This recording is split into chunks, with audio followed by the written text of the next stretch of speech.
రాను రాను ఆ ఎమ్మెల్యేతో పాటు ఆయన కుమారుడి తీరు వివాదాస్పదంగా మారుతోంది.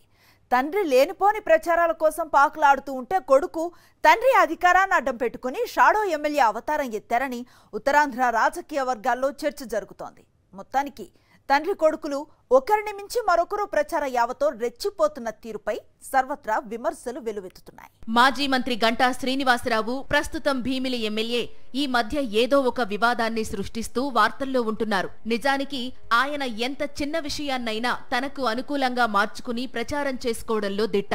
సబ్జెక్ట్ ఏదైనా సరే దాన్ని తనకు నచ్చినట్లు మార్చుకుని పబ్లిసిటీ పొందడంలో ఉత్తరాంధ్ర రాజకీయాల్లో ఆయనను మించిన వారు మరొకరు ఉండరని అంటారు. సింహాచలంలో గోడకూలి 7 భక్తులు మరణించిన ఘటనలో ప్రభుత్వ నిర్లక్ష్యం కొట్టొచ్చినట్టు కనిపించింది.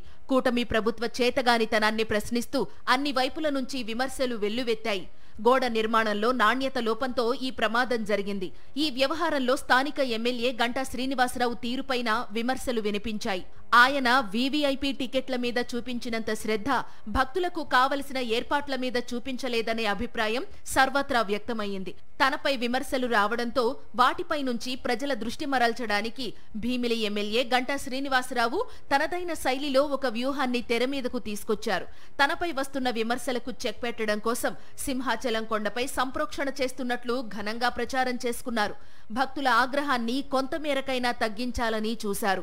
సంప్రోక్షణ అంటూ గంటా శ్రీనివాసరావు హడావుడి అయితే చేశారు గాని కొండపై సంప్రోక్షణ కార్యక్రమాన్ని నిర్వహించలేదు.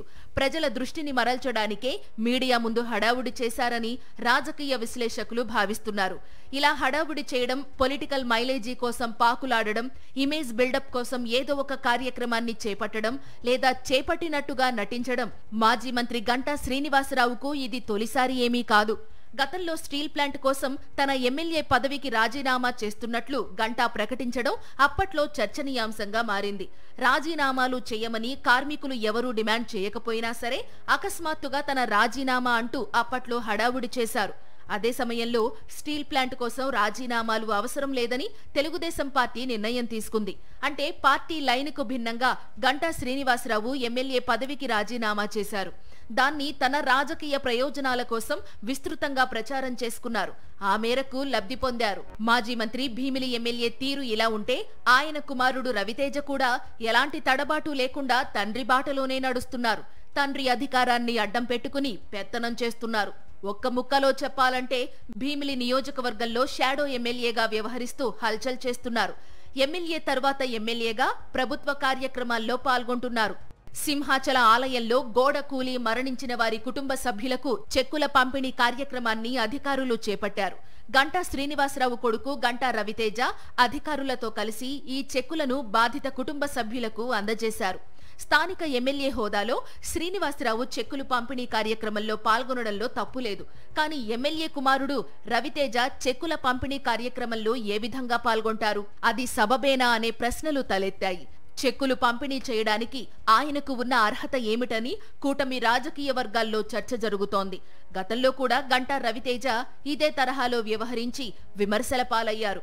ఎమ్మెల్యే కుమారునిగా పార్టీ కార్యక్రమాల్లో పాల్గొనడంలో తప్పులేదు. కానీ తండ్రి అధికారాన్ని దుర్వినియోగం చేస్తూ ప్రభుత్వ కార్యక్రమాల్లో పాల్గొనడంపై నియోజకవర్గాల్లో చర్చ జరుగుతోంది. ప్రజా ప్రయోజనాల కోసం కాకుండా సొంత ప్రయోజనాల కోసం, పొలిటికల్ మైలేజీ కోసం ఒకవైపున తండ్రి, మరొక వైపున కుమారుడు వ్యవహరిస్తున్న తీరును చూసి స్థానికులు పెదవి విరుస్తున్నారు. కూటమి పాలనలో సంక్షేమ పథకాలు లేవు, అభివృద్ధి కార్యక్రమాలు పడకేశాయి. నేతలు మాత్రం ఎవరికి వారు సొంత రాజకీయాల్లో మునిగి తేలడం పట్ల, ప్రచారాల కోసం పాకులాడటం పట్ల ప్రజల్లో తీవ్ర అసంతృప్తి పెరుగుతోందని సమాచారం.